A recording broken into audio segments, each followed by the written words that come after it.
큰 은혜 받으십시오. 오늘 본문의 말씀을 통해서 하늘의 앞에 무릎을 꿇다 첫 번째 시간으로 하늘에 계신 우리 아버지여라는 제목으로 함께 말씀을 나누도록 하겠습니다. 한국 문화에 있어서는 우리 아버지라는 이름 참 이렇게 따스하기도 하지만 또 뭔가 거리감이 있는 단어가 아버지라는 단어가 아닌가 생각이 됩니다.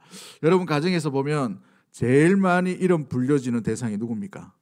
엄마죠. 아빠는 안 찾아요. 왜 이렇게 안 찾는지 모르겠네, 그죠? 돈은 아빠가 다 벌어오는데 왜 그러는지 모르겠어요. 필요하면 밥 먹을 때도 엄마, 뭐 필요할 때 뭔가 다 부르면 다 엄마예요.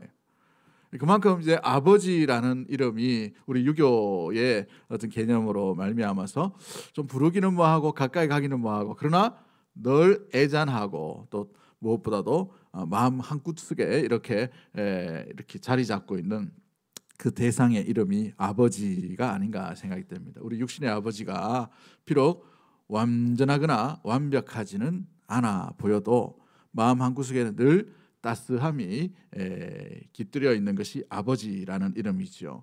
오늘 본문에서 우리 예수님은 기도에 대해서 제자들과 많은 사람들에게 가르치고 있습니다.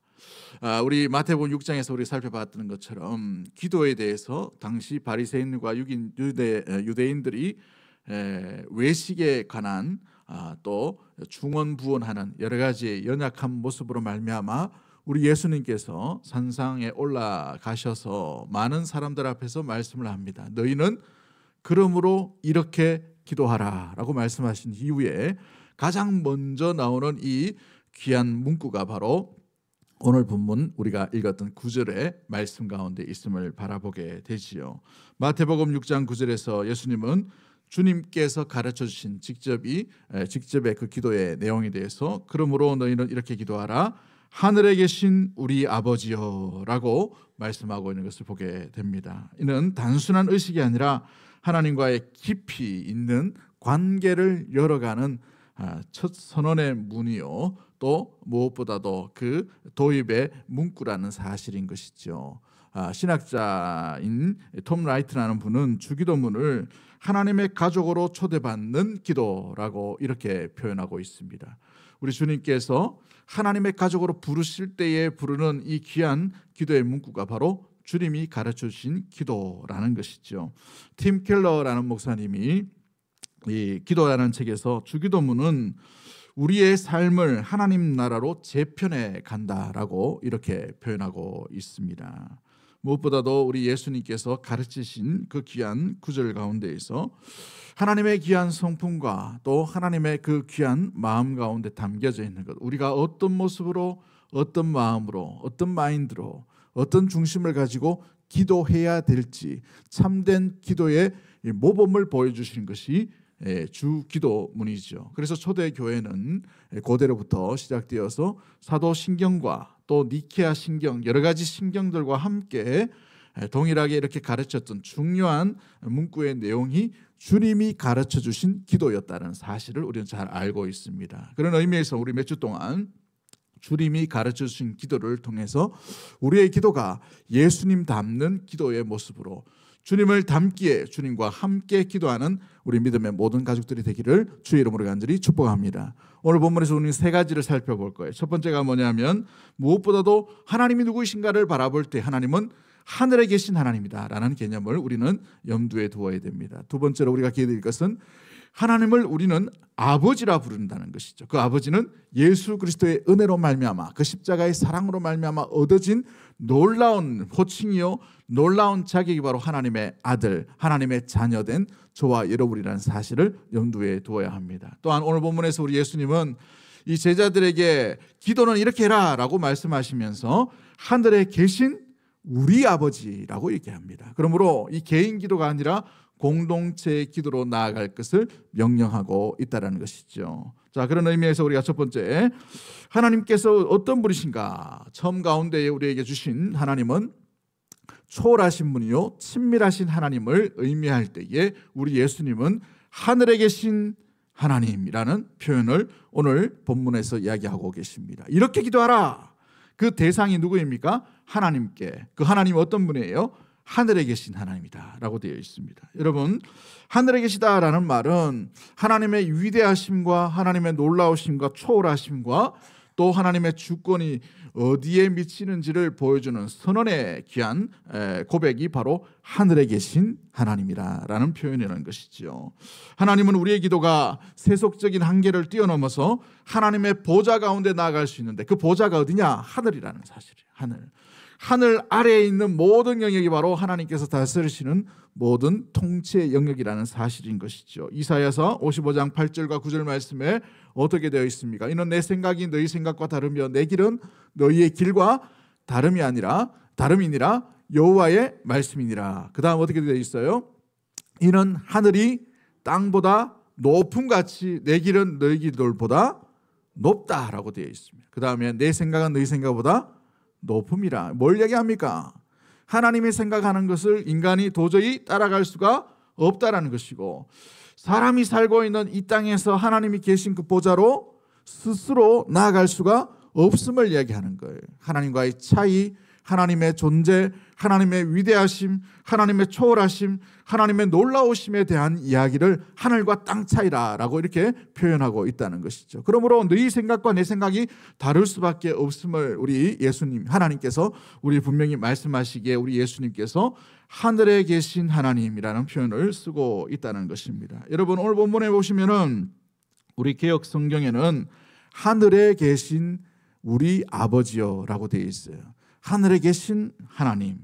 그러나 원어의 의미를 보면은 이 단어는 우라노이스라는 단어를 쓰는데 복수형으로 쓰여 있습니다. 하늘들에 계신이라는 표현이에요. 하늘들에 계신.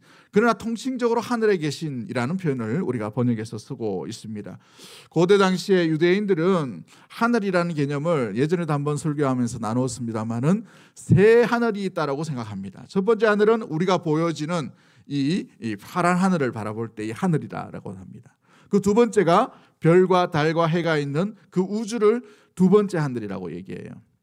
가장 높고 가장 다다를 수 없는 그 하늘을 하나님이 다스리시고 하나님이 앉아 계신 그 보좌를 세 번째 하늘이라고 얘기합니다. 이 사도 바울이 환상 중에 어디로 올라갔다고 되어 있습니까? 세 번째 하늘이라고, 삼층천이라고 얘기하잖아요. 그죠? 하나님 보좌 앞으로 나간 것이 천상의 예배를 바라보게 된 것이죠. 요한도 마찬가지입니다만은, 여러분, 그런 이 하늘들이라는 의미는 뭘 얘기합니까? 하나님께서 온 세상 온 우주 만물을 통치하시는 주권자라는 사실을 말씀할 때 하늘에 계신 하나님이라는 표현을 쓰고 있습니다. 이 표현은 좀 더 우리 신학적으로 깊이 들어가면 배경이 있습니다만은 바벨론 포로 이후에 바벨론의 어떤 문화권에 있어서 가장 높은 신이 어떤 신인가라고 생각할 때에 하늘에 있는 신이 제일 높은 신이다라는 개념이 있었어요. 그 문화로 말미암아 내려져 올 때에 가장 높고 가장 위대하고 가장 탁월하시고 가장 완전하고 가장 완벽한 신이 어떤 하나님인가? 하늘에 계신 하나님이라는 사실이에요. 우리 하나님은 완전한 하나님인 줄 믿습니다. 완벽한 하나님을 의미할 때 하늘에 계신 하나님이라는 것을 의미하고 있어요. 그 하늘에 계신 하나님이라는 말은 우리가 도저히 다다를 수 없는 위대하신 분이 우리가 믿는 하나님이다라는 것을 의미합니다. 하나님의 이 위대하심과 하나님의 이 초월성을 왜 예수님께서 가장 먼저 강조하고 있을까요? 기도를 누구에게 하는 것입니까? 기도는 기도를 들어줄 수 있는 대상에게 기도하는 거예요. 세상 사람들은 뭐 선거철만 되거나 아니면은 입시철만 되면 어디 갑니까? 대구 사람들은 저쪽에 갑니다. 저쪽에. 왜 거기 갑니까? 거기가 뭐 들어줄 것 같다라는 생각이 들기 때문에 그런 것이죠. 여러분, 우리가 기도의 대상을 정확하게 보셔야 돼요. 우리의 기도의 대상은 초월하신 하나님 한 분밖에 없는 줄 믿습니다. 그 하나님께 하는 거예요. 그러므로 하나님 앞에 함으로 말미암아 이 귀한 초월하신 하늘에 계신 하나님이라는 의미는 우리가 누구에게 하는지 하나님의 놀라운 그 전능하심을 신뢰함으로 그분께 기도하는 것을 의미해 주고 있는 것입니다. 그러므로 우리가 누구를 믿어야 됩니까? 믿을 사람에게 믿어야 되지요. 사람 위급하면 이 사람 저 사람 찾습니다마는 다 믿을 게 못 돼요. 세상 사람들 잘 보면은 그 돈으로 만나면 돈을 내가 더 벌려고 하는 거, 경쟁력이 있고 사람들이 시기 질투가 참 많이 있어요. 우리를 영원하게 한결같이 대해주시는 분은 하나님 한 분밖에 없는 줄 믿습니다. 그 하나님을 믿으라는 거예요. 전능하신 하나님, 기도의 응답을 들어줄 수 있는 능력의 하나님은 하늘에 계신 하나님이라는 것을 의미해 주고 있는 것입니다. 여러분, 그러기에 이 초월한 하나님, 위대하신 하나님은 또한 모든 영역에서 다 다스리심을 기억하고 안 계신 곳이 없는 하나님이에요. 이걸 어려운 말로 무소부재한 하나님이다 라고 이렇게 표현합니다. 안 계신 곳이 없어요. 그러므로 어떻게 표현합니까? 거기도 있고 여기도 계신 거예요. 그죠? 아브라함만 만났던 하나님이 아니라 오늘 저와 여러분 가운데도 임하시는 분이 하나님인 줄 믿습니다. 많은 사람들이 간증하고 주님을 만났다, 주님의 역사, 주님의 은혜 간증을 합니다. 그분도 하나님을 만났지만 그분이 만난 하나님이 오늘 여기 계신 하나님이에요. 아주 놀라운 깊은 이야기를 합니다. 내 아버지의 하나님, 내 할아버지의 하나님, 내 권사님의 하나님, 목사님의 하나님, 이웃집에 있는 장로님의 하나님이 아니에요. 거기도 하나님이지만 내가 믿는 하나님이라는 사실이에요. 거기도 계시지만 여기도 계신 하나님. 예배당에만 계신 하나님이 아니라 여러분의 일터와 여러분의 가정에서도 동일하게 계시는 분이 하나님이신 줄 믿습니다. 그래서 우리 예수님께서 골방에서 기도하라라고 이야기하시는 거예요. 다 들으신다는 거예요. 다 아신다는 거예요. 다 살펴보신다는 거예요. 안 계신 곳이 없는 분이 우리가 믿는 하늘에 계신 하나님인 줄 믿습니다. 할렐루야. 시편 139편 7절과 8절 말씀에 내가 주의 영을 떠나 어디로 가며 주의 면전에서 어디로 피하리까? 라고 되어 있어요. 내가 하늘에 올라가더라도 거기 계시고 수월의 자리를 펼지라도 거기 계시고. 여러분, 절망 가운데 계신 분이 있죠. 앞 가운데에 뭔가 막혀 있고 뭔가 일이 잘 되지 않는 그곳에 있어요. 그럴 때마다 하나님 어디 계시냐? 어디 안 가셔요. 하나님이 거기 계십니다.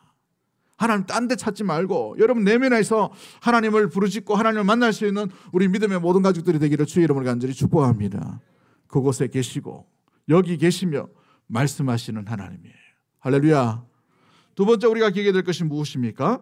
하나님은 아버지라는 사실이에요. 한번 따라하겠습니다. 하나님을 아버지로 부르는 은혜. 그렇습니다. 여러분, 이것이 왜 은혜입니까? 우리가 하나님을 아버지라 부를 수 없는 대상이었어요. 유대인들은 하나님을 아버지라 잘 부르지 못해요. 특별한 은사, 특별한 선지자, 특별한 사사가 아니면, 특별한 은혜가 아니면 내 아버지여라는 말을 잘 쓸 수가 없었단 말이죠. 그런데 예수님께서 가장 먼저 하늘에 계신 우리 아버지여라고 이렇게 말합니다. 파격적인 기도의 내용을 왜 이야기하시고 계신가요?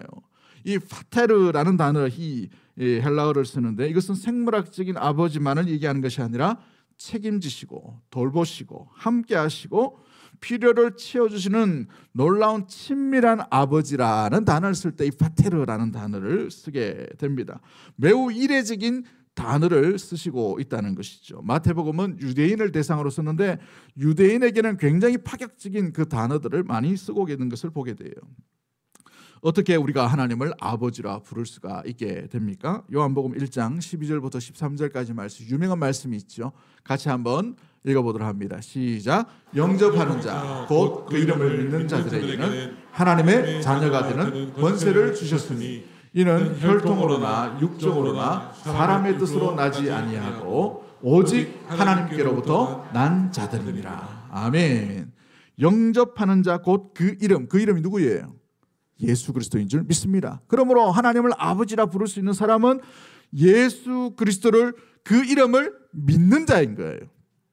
예수 그리스도로 말미암아 우리는 하나님을 아버지라 부를 수 있게 된 줄 믿습니다. 이것이 하나님의 은혜라는 사실인 것이죠. 그러므로 말미암아 사랑하는 성도 여러분, 예수님의 그 십자가의 희생으로 말미암아 주어진 선물이 하나님을 아버지라 부를 수가 있게 되는 것입니다.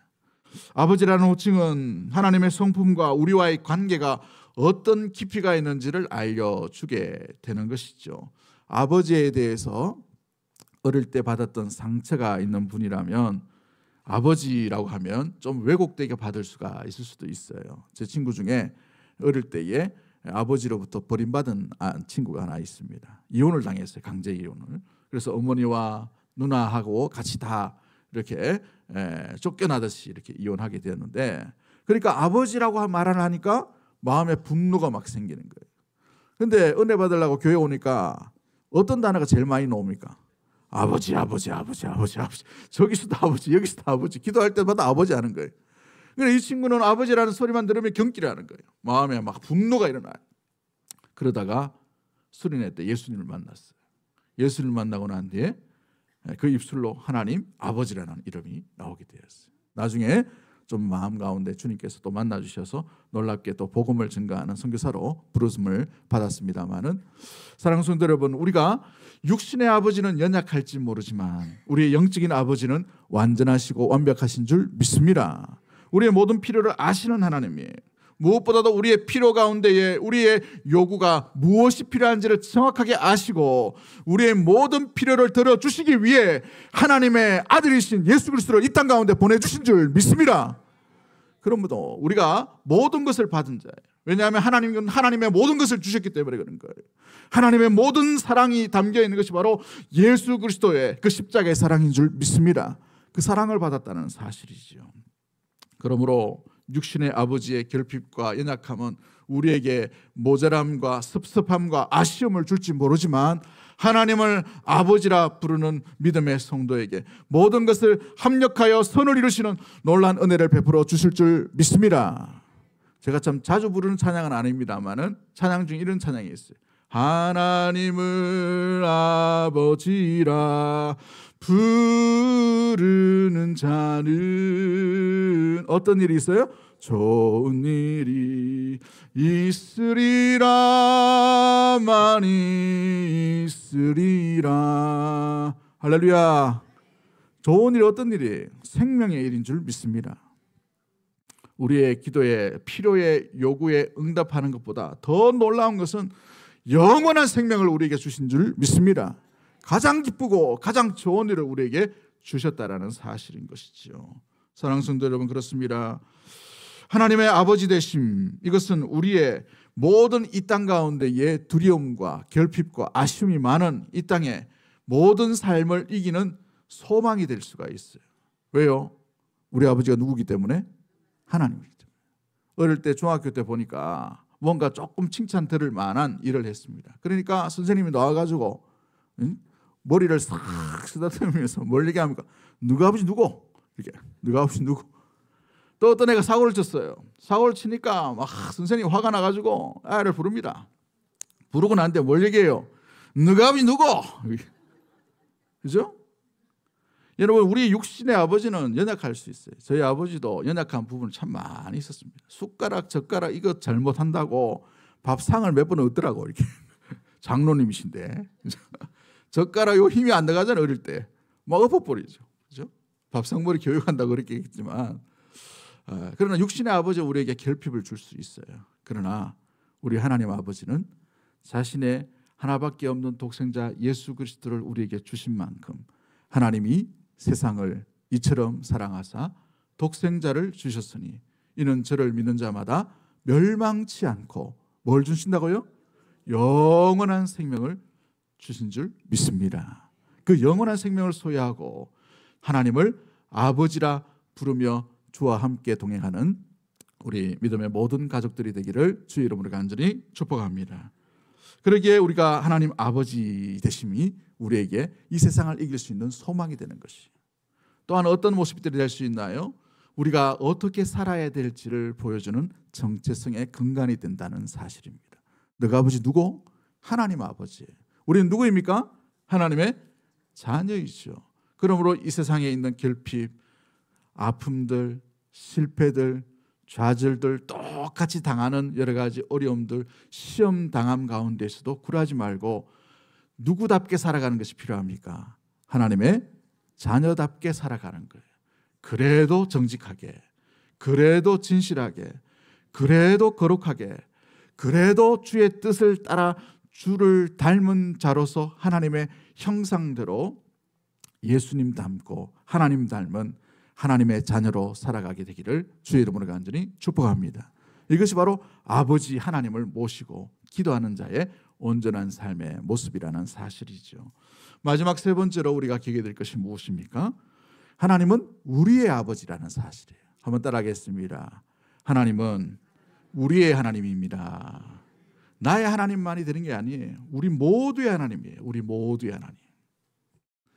너의 하나님만 되는 것이 아니라 우리의 하나님이라는 사실. 우리 예수님은 기도를 가르쳐주시면서 하늘에 계신 너의 하나님이라고 말씀하지 아니하시고 우리 하나님이라고 말씀하십니다. 이 기도의 시작과 출발이 개인 기도로 시작되는 것이 아니라 공동체의 기도로 이어져 가고 있음을 말씀해 주고 있지요. 복수형으로 우리 하나님이라고 되어 있어요. 파테르 헤몬이라는 단어를 쓰는데 우리의 아버지라고 이렇게 말씀하십니다. 이 기도가 개인적인 차원을 넘어서 공동체적으로 집합적인 신앙의 고백을 담고 있다라고 말하고 있는 것이죠. 언젠가 좀 시간이 되면 성경에 나오는 신앙의 고백 중심으로 말씀을 한번 나눴으면 좋겠어요. 아무튼 우리 하나님이다라는 고백은 너무 중요한 것입니다. 나의 하나님만 되는 것이 아니라 우리 모두의 하나님이라는 사실은 뭘 얘기합니까? 우리 개개인이 연약할 수가 있고 나약할 수도 있고 잘난 사람도 있을 수도 있지만 우리 모두가 함께 모시고 섬기는 분이 바로 우리 하나님이라는 사실, 가족 공동체라는 사실을 염두에 두고 있는 것이죠. 팀 켈러라는 목사님이 그 책에서 주기도문에 우리라는 이 개념과 이 우리라는 이 단어가 개인적인 신앙을 넘어서 교회의 일치를 요청한다라고 말씀하고 있는 것을 보게 됩니다. 우리라는 단어 가운데 우리가 남이 아니라 우리가 각각이 아니라 함께 하나 된 한 몸으로 부르심을 받은 존재라는 사실, 교회라는 사실을 잊지 않고 살아가는 우리 대구동성의 모든 가족들이 되기를 주의 이름으로 간절히 축복합니다. 에베소서 4장 4절부터 5절까지 말씀 가운데도 몸이 하나요 성령도 하나이시니 한 분이시니 너희가 부르심의 한 소망 안에서 부르심을 받았느니라 라고 되어 있어요. 한 소망을 받았다. 주도 하나님이시요 한 분이시요 믿음도 하나요 세례도 하나요 몸이 하나요 성령도 하나다라고 되어 있어요. 그러므로 한 소망 안에 부르심을 한 몸이다라는 사실을 잊지 아니하고 누군가 한 사람이 기도에 응답을 받으면 이웃집에 있는 같은 권사예요. 같은 권사. 응? 이쪽도 권사고 저쪽 권사인데 이쪽 집의 권사는 기도했는데 뭔가 응답이 받았어. 이쪽 집의 권사는 기도했는데 응답이 별로 없어. 그럼 어떻게 해야 됩니까? 우리의 하나님 응답받았다고 너무 좋아할 필요도 없고 응답받지 못했다고 너무 기죽일 필요도 없어요. 우리의 하나님이라는 사실을 기억하고 서로 위하고 서로 격려하고 서로 사랑하고 서로 한 몸이 될 그런 마음으로 나아갈 수 있는 것이 바로 우리의 하나님이라는 사실입니다. 사랑하는 성도 여러분, C.S. 루이스라는 분이 이렇게 말합니다. 4가지의 사랑이라는 책에서 신앙이 개인적인 고백을 넘어서 공동체적인 사랑으로 완성되어 간다라고 얘기합니다. 우리라는 단어 가운데 나의 하나님에서 우리의 하나님이라는 말은 개개인의 신앙들이 모여가지고 거기에 나만의 하나님으로 만나는 것이 아니라 이것이 함께 모여서 함께 예배드리고 함께 공동체 되어서 한 방향으로 한 뜻을 가지고 주님이 부르시는 그 방향으로 온전히 나아가고 주의 뜻을 이루기 위해 먼저 그의 나라와 그의 의를 함께 구하는 그 모습으로 우리의 하나님을 구하고 우리 하나님을 부르고 우리 하나님을 붙들고 나아가는 것이 참된 신앙의 우리에게 요구하신 우리 하나님의 귀한 마음이요 뜻이라는 사실인 것이지요. 우리라는 말로 시작해서 나아가는 그 기도는요, 하나님의 가족 안에서 서로 품고 세상을 향해 사랑의 실천으로 이어져가는 다리의 역할을 감당하기 때문에 바로 우리 하나님이다라는 사실을 보여주고 있습니다. 사랑하는 성도 여러분, 우리의 기도가 개인의 차원을 넘어서 공동체가 함께 품고 나아가는 그 기도 가운데에 세상을 위한 중보 기도로 확장되어져 갈 수 있고 그 중보 기도가 우리를 진정한 믿음의 성도로 자라가게 하고 성숙의 방향으로 하나님의 나라를 이루어 나간다는 사실을 잊지 않는 우리 대구동성의 모든 가족들이 되기를 주의 이름으로 간절히 축복합니다. 오늘 말씀을 맺도록 하겠습니다. 주기도문의 시작은 하늘에 계신 우리 아버지로 시작하고 있어요. 이것이 무엇을 의미합니까? 초월하신 하나님. 그러나 그 초월하신 하나님은 우리 하나님이요 거기도 계시고 여기도 계시며 하나님께서 함께하여 주심으로 말미암아 계시지 않는 것이 없는 놀라운 위대하신 하나님이라는 사실을 잊지 않고 주님을 부르는 우리 믿음의 성도가 되기를 주의 이름으로 간절히 축복합니다. 두 번째, 하나님을 아버지라 부를 수 있어요. 그 아버지라 부를 수 있는 놀라운 은혜의 그 자격은 예수 그리스도의 사랑으로 말미암아 나타난 그 귀한 사랑이기 때문에 그 하나님을 아버지로 모신다는 사실은 하나님의 자녀의 권세가 있다라는 사실이에요. 그 하나님 앞에 친밀함으로 나아갈 수 있게 되기를 원합니다. 여러분, 아버지 찾는데 자격이나 어떤 문구나 이게 필요치 않아요.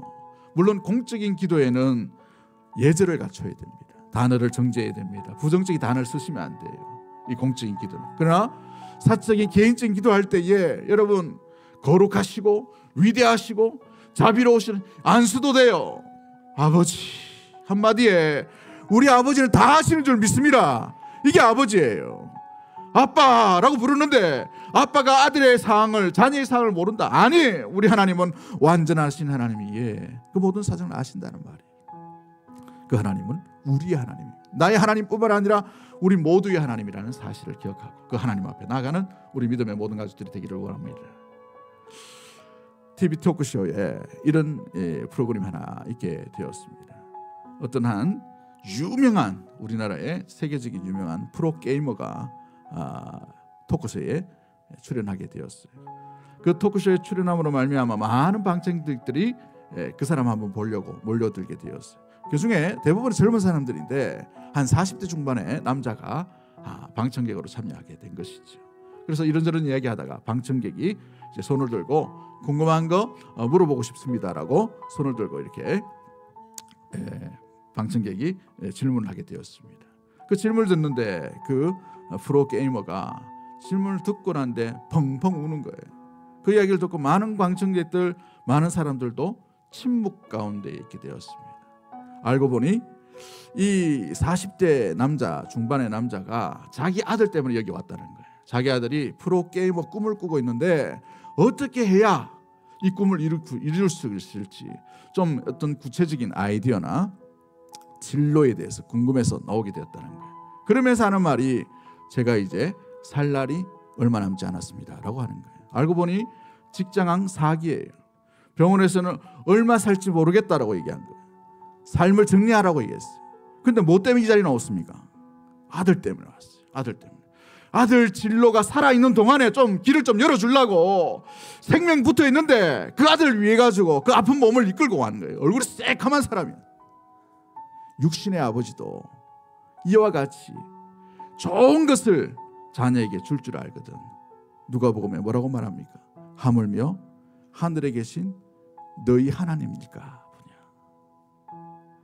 하물며 너희에게 가장 좋은 것을 주시지 않겠느냐라고 말씀하십니다. 그 하나님 아버지께, 우리 아버지께 우리의 친밀함과 주님의 그 귀한 마음을 가지고 주님 앞에 함께 주와 함께 동행하는 믿음의 모든 가족들이 되기를 주의 이름으로 간절히 축복합니다. 리치 빌로다스라는 분이 좁은 길, 그 생명의 길로라는 책을 쓰셨는데 한번 나중에 읽어보시면 참 좋은데요. 차세대 영성주의자인데 이분이 아주 중요한 문구를 이 책에 썼어요. 그 책에 뭐라고 기록되어 있냐면 예수님과 그분의 나라의 길을 따라가려면 그분을 닮아가야 합니다. 그분처럼 살려면 그분처럼 뭐 하라고 되어 있어요? 기도하라고 되어 있어요. 그분처럼 살려면 그분처럼 기도하셔야 됩니다. 하늘에 계신 우리 아버지요. 그 아버지가 저와 여러분의 아버지인 줄 믿습니다. 그 아버지 앞에 믿음으로 우리 찬양하고 기도하도록 하겠습니다. 아바 아버지, 나를 안으시고 바라보시는 신령구나. 아바 아버지, 아바 아버지, 나를 안으시고 바라보시는 아바 아버지,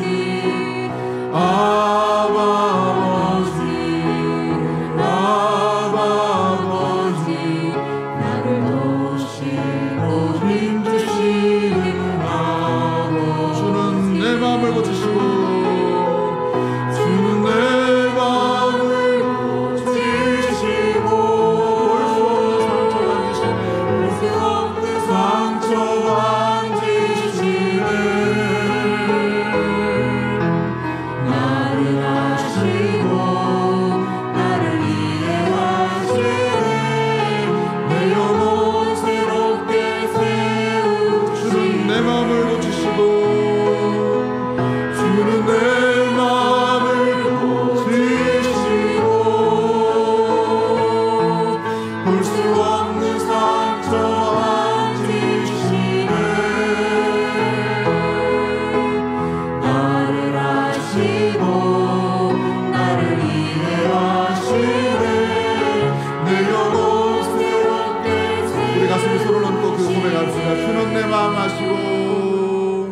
주는 내 마음을 고치시고 볼 수 없는 상처 만지시네. 볼 수 없는 상처 만지시네.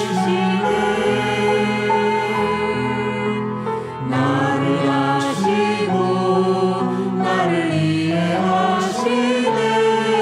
내 영혼 새롭게 세우시네. 우리 이 시간에 합심해서 한번 기도하기를 원합니다. 우리 인생의 길을 걷다 보면 우리가 외롭다라고 생각될 때가 있지요. 왜 외롭다고 생각됩니까? 내 편이 없다라고 생각될 수 있기 때문에 그렇습니다. 육신의 어떤 사람을 만나도 우리는 공유한 관계에 있을 수밖에 없음을 바라보게 됩니다. 가족이라 하더라도, 함께한 식구라 하더라도 뭔가 허전함이 있게 되는 것을 보게 됩니다. 누군가 정말 절대적인 힘을 가지고 우리를 도울 자를 찾기를 원하는 공허함 가운데 우리 인생을 살아갈 때가 있지요. 계십니다. 하늘에 계신 우리 아버지가 그런 거예요. 주님과의 그 친밀함을 회복할 수 있도록 도와달라고 기도하기를 원합니다. 주님 앞에 아버지와의 관계가 멀찍이 떨어 있다면 하나님의 전능하심, 하나님의 위대하심, 하나님의 은혜, 하나님의 응답하심을 잃어버린 채 살아가고 있지는 않은지 우리 자신을 돌아보며 아버지 앞에 우리의 마음을 쏟고 우리의 마음 가운데 주님의 위로하심과 인도하심과 고치심과 용서하여 주심과 깨닫게 하여 주심과 때로는 질책하심과 품에 안으심과 사랑이 넘치는 그 하나님과의 관계가 회복될 수 있도록 도와달라고 우리 주여 한번 외치고 통성으로 합심해서 한번 기도하도록 하겠습니다. 주여.